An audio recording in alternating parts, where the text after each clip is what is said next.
Bienvenidos a otra perspectiva con Selvin, bienvenidos a este nuevo formato para poder llegar a más personas, a más historias y conocer nuevos proyectos. Hoy tengo el placer y me hace muchísima ilusión poder conversar, charlar y pasar un buen rato con Alena Karchanka. Alena, muchísimas gracias por tu tiempo, muchas A ti gracias por venir aquí y aceptar por la invitación. y por pronunciar bien mi apellidos, que esto ¿Sí? es... ¿Está bien pronunciado? Sí, sí, sí, está genial. Bueno, ¿cómo estás? Muy bien. ¿Y tú? ¿Qué tal el inicio de Muy semana? bien, mira, con muchas ganas de conocer tu historia y conocerte un poco más a ti. Bueno, a ver qué contamos. Bueno, os pongo en contexto. Yo y Elena no nos conocemos en persona, pero las ventajas que tiene Internet es que por Internet indagando puedes llegar a personas extraordinarias haciendo cosas extraordinarias. En su caso, yo me topé con el último proyecto de Alena, que era Azotea, que durante 2 años aproximadamente estuvo enviando reflexiones en modo de carta y realmente me gustaron mucho y fue por eso que le decidí pues enviarle un mensaje y charlar con ella para conocer toda su historia en general. Pero bueno, Alena, para la gente que no te conozca, para la gente que no sepa quién eres, explícanos quién es Alena, de dónde viene y en qué está involucrada ahora mismo. Bueno, soy escritora. Empecé mi trayectoria con un blog sobre relaciones que se llamaba Intersecciones y curiosamente, tuvo bastante éxito. Supongo que a la gente le encantaba divagar sobre las relaciones humanas. A todo el mundo, yo creo que es un tema tan común que le interesa a un mecánico de coches, a, a una dependienta, a un ingeniero, todo el mundo estamos dentro de las relaciones, con lo cual todo el mundo opinaba.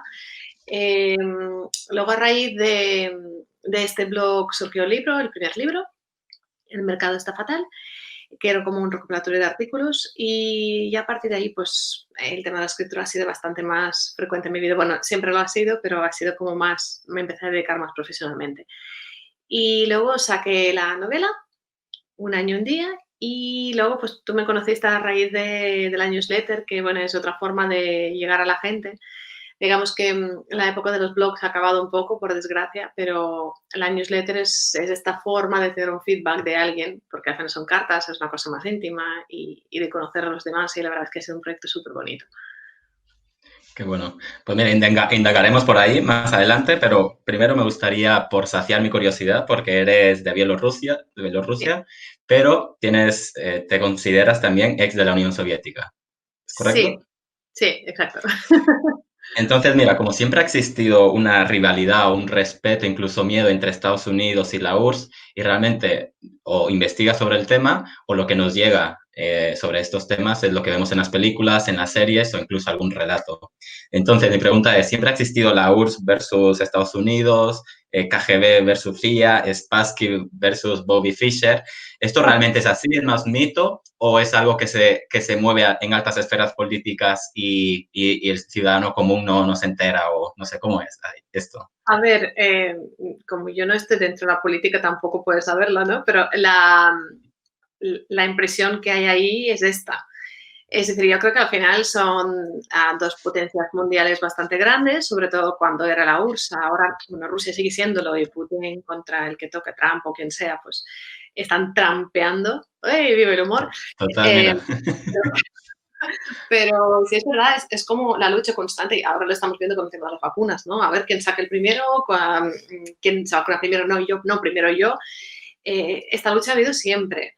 La Unión Soviética, siendo un país tan cerrado, tan misterioso para muchísima gente y tan poco accesible, Estados Unidos también, siendo un país que le encanta meterse en todo, hola, aquí mi vena soviética, pero es verdad, siempre está en todas las guerras, Sí, en sí, todas sí. las siempre opinando. Entonces, como que no poder acceder a un país por el telón de acero, y supongo que también ha sido una especie de motivación para ellos. Para la Unión Soviética, pues también ha sido el de encerrar a sus ciudadanos, de no ver que hay una vida mejor, ¿no? Al final era una lucha de comunismo contra capitalismo. Y, Total. y esto, pues, sigue siendo igual. Al final, es como una lucha, yo creo que la lucha por parte de los exsoviéticos es algo hipócrita, porque muchos de mis compatriotas están viviendo en Estados Unidos, la mayoría están soñando con irse de ahí porque en Estados Unidos es donde se gana más, los mejores médicos rusos están en Estados Unidos, Todos los hijos de los grandes oligarcas rusos viven en Estados Unidos, pero Estados Unidos mal. Es como Claro. mal porque no puedes vivir ahí, es que no hay otra, ¿no? Por parte de Estados Unidos no creo que los estadounidenses tengan muchas ganas de vivir en Rusia, pero sin embargo sí que es un poco, estaba buscando las palabras para no expresarme mal, pero creo que voy a expresarme mal. Es un poco la forma de quién la tiene más larga, básicamente. Y Vale. esto es, sigue siendo así y no creo que algún día se acabe, sinceramente, sobre todo mientras Rusia tenga en el poder a que tenga y Estados Unidos, pues bueno, tenga el poder que tenga, siempre es lo mismo. O sea que no es ningún Mira, mito. por ejemplo, te explico. Yo, desde muy pequeño, con 11 años o 12, creo, emigramos a Alemania con mi familia.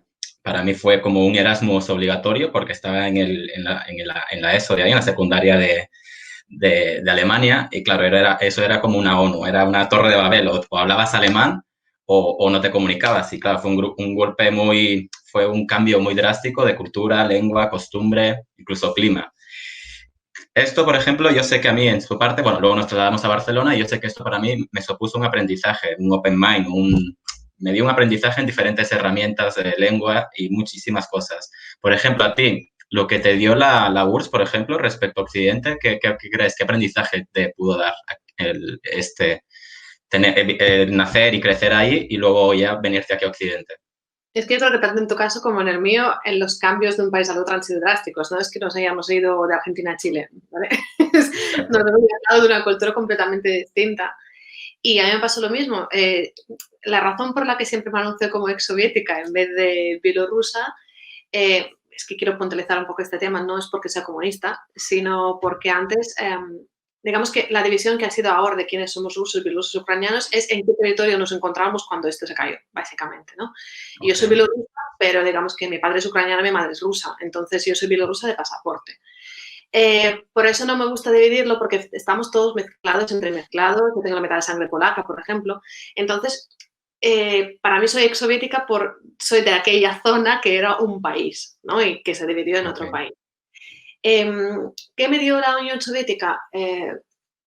¿Sabes? Me sigo preguntándolo muchas veces porque me habrá dado cosas buenas y me habrá dado cosas muy malas, porque al final crecer en la Unión Soviética es crecer dentro de una rigidez tremenda, una disciplina impuesta. Y sí que es verdad que quizás la parte buena es la parte organizativa, la parte luchadora, ¿no? Esa parte dura de carácter te viene de la Unión Soviética porque es que no hay otra forma de sobrevivir a aquello, ¿no? Pero también viene esta parte de que depende qué no puedes decir, ¿no? Aquí también pasaba mucho después de Franco y es una cosa contra la que tuvo que luchar constante. Cambiar de Unión Soviética a, bueno, ya no Unión Soviética, es Bielorrusia, pero bueno, postsoviética al final, a un país como España ha sido, no sé, ha sido encontrarme de golpe para mí ha sido mucha amabilidad, también muchas formas como más, que los veo como más falsas o más hipócritas, ¿no? Que es de buena educación, porque ahí como la gente era muy directa, nadie te va a arreglar los oídos. Entonces, pero también encontré una acogida mucho más cariñosa. Y al principio, pues yo era la princesa de hielo, ¿no? Era como una lucha constante porque aquí yo era muy sonriente siendo rusa, pero aún así aquí era muy seria. Y luego cuando me iba convirtiendo como más española, ahora cuando me voy a Bielorrusia, a veces me dicen, ¿por qué ríes todo el rato? Pareces tonta, ¿no? Qué fuerte. Supongo que entonces de carácter. A mí me gustaría saber cómo lo viviste tú, porque ¿con qué edad te mudaste a Alemania? Con 12 años y yo de hecho también me lo sigo preguntando. La verdad creo que me abrió la mente, fue un open mind. Por ejemplo, en Alemania también pasaba, en Latinoamérica somos más, bueno, más de familia, más de abrazar, más de tocar. Nos cuesta mucho decir que no y poner límites y Alemania es no, no. O sea que, pero bueno, aún me sigo preguntando, pero bueno, imagino que sí que durante la vida vas viendo que te ha enseñado cosas. Y mira, Y yo aparte, quitaré un poco de pero ventana de Johari, que no sé si la conoces, bueno, básicamente es gente que ve en ti cosas que tú quizá no eres consciente. Y yo por lo que veo que también es que a ti quizá te ha dado este Occidente o lo de la URSS viniendo aquí te ha dado una cierta sensibilidad o belleza interior, o quizá le llamaríamos más en Latinoamérica una dulzura, y esto se transmite mucho a la hora que escribes. Yo, por ejemplo, que también soy una persona que, aunque sea de Latinoamérica, creo que esa parte alemana me la conservo, soy bastante frío, me cuesta hablar de emociones o expresar mis emociones, pero cuando te leo, ¿sabes? No sé ponerle palabras, pero me gusta. Y así que mejor, sí, entonces mejor te pregunto, tú que haces mucho aprecio viendo que haces mucho aprecio a que profesas por la belleza, ¿y notas alguna diferencia sustancial entre la belleza literaria que se expresa en español respecto al ruso, por ejemplo? Uf, qué pregunta tan complicada. Bueno, Bueno, ¿qué diferencia literaria existe o sea, ¿por qué escribes tú? Bueno, luego entraremos por el que escribes en tu lengua no materna, pero a me ver, gustaría saber si hay una... ya, yo creo que lo complicado, a ver, ambos idiomas que son muy, muy ricos, tanto el castellano como el ruso. Lo que pasa es que el ruso es uno de los idiomas con más sinónimos, ¿no? Y entonces, al principio también por el desconocimiento de castellano y también lo que más me costaba era encontrar sinónimos adecuados para definir algunas cosas, ¿no? Y yo qué sé, en Rusia hay muchísimas formas de expresar muchísimas cosas. Eso, no se puede combinarlo con japonés, porque al final japonés es otra forma, pero es como hay estas palabras que caracterizan unas cosas en concreto que en castellano no existen, ¿no? Entonces en castellano las tienes que describir un poquito más. Y quizás para mí este describir un poquito más era un juego. Entonces tenía que buscar más adjetivos, más... También las formas, hay diferentes estilos, pero como es el ruso, es un poco más rígido, incluso describiendo la belleza. Pero dentro de esta rigidez está la belleza. O sea, es muy complicado. Yo, por Okay. ejemplo, creo que tiene que haber traductores muy buenos para traducir los clásicos rusos. He leído muchas traducciones muy pésimas, pero Okay. entiendo que yo no lo habría hecho mejor, porque hay cosas que son imposibles de explicar y cuando ya estamos entrando en diferencia cultural ya es... por ejemplo, si nos Claro. cogemos el maestro Margarita de Bulgakov, desde los apellidos de los personajes que ya tienen su propio significado hasta lo que están haciendo y por qué lo están haciendo, si en cada momento tienes que explicar por qué están haciendo esto cuando es una tradición, es muy complicado. Entonces, claro, a la hora de escribir para mí también fue una complicación expresarme en castellano y hablando también. Bueno, de hecho, yo creo, me acuerdo que yo hace unos meses atrás estuve en Bulgaria, en Sofía, y te comenté por Instagram, te dije, mira, acabo de ver un mercado en el que 80% son libros y el otro 20% era arte, manualidades, bueno, era todo arte. Sí, Pero claro, yo veía los libros, pero era todo en el abecedario cirílico y yo obviamente pues no entendía nada. Pero claro, me dio a pensar de la cantidad de escritores y escritoras que existen en esta parte del mundo que quizá no conocemos por el límite del idioma, claro, o por no saber interpretar esa belleza que existe en ruso o en otros idiomas, como puede ser el búlgaro o los otros, o el polaco, por ejemplo. sí, es cierto y es lo que nos está pasando en muchos países. Esta es también la razón por la que cada vez intento leer más libros de países más, digo, raros, que con todo el respeto del mundo, raros para el occidente que está acostumbrado a leer literatura británica, americana, francesa, alemana, si me aprietas, pero eh, siempre hay un poco de modas, ¿no? Entra un poco en literatura africana, pues vamos, luego saltamos de ahí a algo que está muy de moda, tal, pero en realidad no estamos cavando dentro de la literatura, y hay literatura traducida y bien traducida, hay muchísima literatura marroquí, por ejemplo, o de países como Kenia, hay unos buenos escritores neozelandeses que tampoco hay tantos, no nos leemos tanto y realmente hay muchos ejemplos muy interesantes. Entonces, sí que es cierto que tiene que ser muy complicado traducir, pero es verdad que se está traduciendo bastante. Lo que pasa es que yo creo que en el mercado, al menos aquí en España, ahora gracias a muchos editoriales independientes, están sacando muchos autores, por ejemplo, de los países del este, sacan Galaxia, Gutenberg, Impedimenta, están rescatando muchísimos autores búlgaros, serbios y gracias a estas pequeñas editoriales, porque las grandes editoriales al final estamos siempre en lo mismo, moviéndose en lo mismo, pero las pequeñas independientes están sacando cosas muy interesantes. y hay muchísima gente muy buena traduciendo, de verdad. Así que, bueno, yo creo que también tenemos que abrir un poquito las miras, buscar, rebuscar y encontrar, porque al final, fíjate, este año ha sido como el boom de la novela, por ejemplo, La madre que tuvo los ojos verdes, creo que se llama. Y claro, y al final es algo que era muy famoso ahí, pero aquí Claro. digo, ha llegado y nos ha emocionado lo mucho que nos llega siendo algo de una cultura tan distinta. Y yo creo que tenemos que involucrarnos un poquito más a leer literatura un poco diferente a lo que estamos acostumbrados. Me enrollo Total. mucho. No, no, no. La entrevista es para ti, no para mí. Mira, rescatando lo que has dicho de Japón, por ejemplo, Murakami es un autor que me gusta mucho y él, por ejemplo, habla en su libro, el de qué hablo cuando hablo de escribir, él dice que empezó a escribir en japonés, pero su salto a la fama su explotó literariamente cuando empezó a escribir en inglés. Por eso me pregunto, bueno, incluso hay una sátira muy buena como por los palimpestos, que es bastante divertida, de que habla de cómo un autor no escribe en su lengua materna y bueno, es toda una trama. Entonces tú, por ejemplo, que no escribes, no sé si escribes en tu idioma, pero ¿por qué No. decides escribir en español o qué te aporta escribir en castellano como Murakami, por ejemplo? ¿Qué es lo que descubriste o qué le encontraste ahí en el castellano? Bueno, ahora mismo, por ejemplo, ya no podría escribir en ruso porque pienso en castellano, ¿no? Pero cuando empecé a escribir en castellano yo pensaba en ruso. Entonces, la razón, yo creo que para mí escribir en castellano requería pensar más lo que digo. Y Sí, no es que necesariamente sea tan bueno, porque la gente dice, bueno, la espontaneidad es mejor, ya, pero cuando buscas palabras adecuadas, no es que piensas más lo que dices, sino piensas más cómo lo dices, ¿vale? Porque al final soltar lo que pienso es algo que lo lleva en la sangre y no me lo puede quitar nadie. Pero las palabras con las que lo vayas a expresar es muy importante.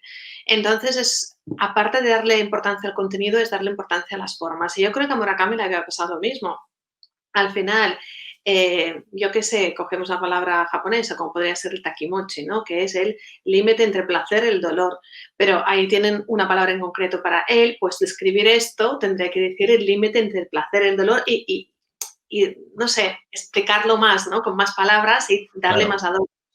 Pues a mí en castellano pasaba lo mismo, que para expresar algunas cosas, incluso era divertido porque podías traducir algunas expresiones típicas rusas y sonaban hasta exóticas en castellano. Entonces, bueno, era una forma de ponerle palabras distintas a los pensamientos de siempre. Y era un juego, al final. Un juego que cuesta mucho porque dominar un idioma, y aún no puedo decir que lo domino al 100%, pero dominarlo cuesta muchísimo, son muchísimos años. Y escribir bien en un idioma es conseguir hacerlo, es un placer tremendo. Me habría gustado alguna vez escribir como escriben los nativos, porque a veces me da mucha rabia cuando me voy a una tienda de libros y me encuentro mi libro en la sección literatura extranjera. Me pongo malísimo porque digo, vale, soy catalana, pero yo lo he escrito en castellano. ¿Por qué soy extranjera? Claro, ¿Debería ser literatura hispana o española? Pues no, esto es literatura sí. extranjera. Famosas Sí, etiquetas. sí, quiero algún Porque día. ¿cuánto tiempo llevas aquí en España tú? ¿O con qué edad llegaste aquí? Pues en verano que viene haré 20 años. Ah, vale, 20 años. Bueno, no, Sí, no, claro, es que tienes un castellano perfecto. O sea, no se te nota ni el pero acento ni... ahora acabo de cumplir la mitad de vida en España, porque llevo 19 años y tengo 38, justo la mitad. Rescatando, Elena, lo que hablabas de las grandes editoriales, yo sé que tú no eres muy fan de los bestsellers, yo de hecho tampoco, porque si todo el mundo lee lo mismo, no puedes crear un pensamiento crítico. Incluso hablas de que los libros de ayuda no te gustan nada porque te quieren dar la fórmula para ser feliz y te gustan los de bienestar que te ayudan o te dicen cómo estar mejor. Háblanos de esto, de los bestsellers o cómo lo ves tú como escritora. Bueno, digamos que los bestsellers, bueno, abarcan muchísimo público y está muy bien, y muchas de las editoriales viven de ellos porque no siempre se puede editar a los libros que se vayan a venderse poquito, siempre tiene que haber un poquito de equilibrio. Lo que pasa es que, claro, ¿qué es un bestseller? Al final hay libros realmente muy buenos que se han escrito sin ningún tipo de intención y se han convertido en bestsellers, y hay libros que se escriben como un bestseller. Y ahí creo que es la diferencia. O sea, no se puede descartar un libro porque sea un bestseller. Hay libros magníficos que lo son. O lo que pasa es que es verdad que son pocos, ¿no? Básicamente los libros que se venden tanto, pues suelen ser libros que ya estaban escritos para eso. Y luego tenemos no libros bestsellers, sino autores bestsellers. Hay autores que son muy buenos y como por ejemplo Rosa Montero, al final la mayoría de sus libros se venden muchísimo, pero es que a mí me parece una autora brutal. Y entonces, porque escriba un libro que se venda muchísimo y se convierta en un bestseller y la haga vivir de ello, que ya le hace vivir de ello, no necesariamente tiene que ser malo. Digamos que no me gustan los libros escritos con la intención de llegar a todo el mundo y con la intención de hacer dinero, que esto es diferente. Que luego un libro se convierte en bestseller, pues bueno, tú, ojalá, todo el mundo nos gustaría vivir de lo que estamos haciendo, pero no a cambio de la calidad. En cambio de libros de Ok. autoayuda, es que las fórmulas mágicas nunca funcionan, somos tan distintos todos. Es que me digan, haz esto para ser feliz ¿para quién? ¿Qué sabes tú de lo que es para mí la felicidad? ¿No? Entonces, básicamente yo creo que en función de nuestro concepto de felicidad o nuestro concepto de bienestar, elegimos un libro o el otro que nos podría ayudar a alcanzar estos objetivos que creemos que nos van a traer placer y felicidad. Entonces, pues ahí es cuando voy rebuscando libros de bienestar que me ayudan a estar mejor dentro de un campo que yo quiera y no un señor o una señora que me venga a decir que para ser feliz tengo que hacer esto, esto, esto. Es ridículo. Al final optamos por un tipo de felicidad que cuando lo logramos no nos hace felices, entonces nos frustramos más, pero resulta que esta felicidad que nos vendieron no era la nuestra. Es por eso. Estoy muy de acuerdo. Pasando a la parte creativa, recuerdo que en una de tus reflexiones en Azotea tú hablabas de que tu talento realmente, o quizá, lo era bailar, que era una de las cosas que se te daba muy bien, lo hacías muy bien, pero no te hacía feliz. ¿Sí? Entonces, ¿en qué momento descubres tú que la escritura es lo que te va a llevar a dedicarte a ello? Bueno, digamos que la pasión en mi caso, como en caso de muchos niños, cuando les imponen algo, pues era impuesta, ¿no? Yo venía de una familia en la que mi padre era campeón de bailes de salón, entonces como que yo tenía que estar siguiendo los pasitos, ¿no? de mi padre. Y nada, pues estaba bailando bailes de salón desde los 5 años. Y llegó un punto que me daba cuenta que yo quería hacer otras cosas. Empecé a escribir a los 8 años, pero hacía cosas muy, muy tontas. Pero me he dado cuenta que me lo pasaba mejor que bailando. Y no es que precisamente relacione una cosa con la otra, no es como voy a dejar el baile y voy a empezar a escribir, porque al final se puede hacer ambas cosas, sino que voy a dejar el baile porque ya no me llena y con el tiempo me di cuenta que lo que yo estaba haciendo durante tanto tiempo me llenaba bastante más, pero este tiempo llegó mucho tiempo después. Así que era básicamente descartar una pasión y luego ya descubrir la otra. Qué bueno. Bueno, Elena, mira, llevamos 27 minutos de charla. Yo creo que me gustan hacerlas Sí. cortitas para que la gente los pueda ver y así nos da también para un segundo encuentro. Pero antes de acabar, me gustaría hacerte una pregunta que no es pregunta. Como no soy muy partidario de los consejos, me gustaría que hicieras alguna reflexión, recomendaras algún libro o alguna cita o las tres en una, como tú quieras. Qué complicado. Es que para mí recomendar un libro es súper complejo porque recomendaría 50.000. Y entonces, pues bueno, puedo recomendar uno de los que recomendé ayer, que para toda la gente creativa, independientemente si le gusta escribir, si le gusta hacer cerámica, lo que sea, creo que el mejor libro que solo tiene 50 páginas y que os puede llenar de pasión hacia lo que hacéis y sobre todo más allá que expresarlo, es este libro de Juan Villoro, que se llama La pasión o la condena, que habla precisamente de nuestra pasión que puede llegar a ser nuestra condena y al revés. Y es un libro precioso que habla del arte. Y creo que cualquier persona creativa debería leer. Además, la edición es súper bonita, que es como la antigua, considerada la antigua. Así que Qué bueno. esto es lo que puedo recomendar a la gente. Porque todo lo que podría decir ya lo cuenta él. Perfecto. Pues, Elena, muchísimas gracias por tu tiempo, muchísimas gracias por tu iniciativa de querer hacer este encuentro. Me lo he pasado muy bien y me llevo ya varias reflexiones y sobre todo el libro este. Y bueno, nos vemos pronto, seguro. Muchísimas gracias, de verdad, me lo he pasado súper bien. Gracias por invitarme. Gracias a ti, Elena. Hasta luego. Chao.